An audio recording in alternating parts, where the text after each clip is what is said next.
Sir నమస్తే sir. నా number లేదా తల్లి? పొన్నం ప్రభాకర్, ఇది నా అధికారిక నెంబర్. ఇది లేదు సార్, ఇప్పుడే ట్రూ కాలర్ చూస్తున్నాను సార్. నాకు చేసుకుంటాను సార్. ఆర్డీఓ గారు లైన్ ఉన్నారు. మాధవి, ఇంతకు ముందు మినిస్టర్ గారు కాల్ చేసిన. నమస్తే అమ్మా. సార్, అది ఇప్పుడు మొన్న మీరు చెక్కుల గురించి చెప్పారు కదా, కళ్యాణ లక్ష్మి. అవును సార్. అదే మంత్రి గారి దృష్టిలో పెట్టి వాళ్ళు చెప్పినట్టుగా ఆ టైం తీసుకొని చెయ్యండి అని మళ్ళీ దృష్టిలో పెట్టే ఏం లేదు. ఒక నిమిషం ఆర్డీఓ సార్. మేము కూడా చెప్తున్నాం. ఎంఆర్ఓ గారు సార్ మొన్నటి దాకా హుజురాబాద్ ఎమ్మెల్యే ఈటెల రాజేందర్ ఉంటే ఎమ్మెల్సీ గవర్నమెంట్ ఉంది కదా అని ఎమ్మెల్సీ కౌశిక్ రెడ్డి ద్వారా పంచిపించారు మీరు. అవును సార్, అవును. ఇప్పుడు మేము మా ఊరికి ప్రోటోకాల్ లేదు. ఎమ్మెల్సీ కాదు, మా కంటెస్టెడ్ క్యాండిడేట్ ప్రణవ్ సార్. ఎమ్మెల్యేకి మా పార్టీ వాడు కాదు, మా అధికార పార్టీ కాదు సార్.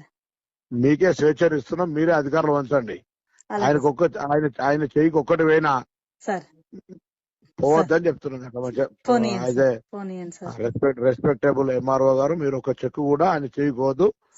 మీరే స్వయంగా అవసరమైతే స్థానిక సర్పంచులు ఆలోచనలు తీసుకొని పోయి లోకల్ ఇచ్చేసుకోండి. సరే సార్.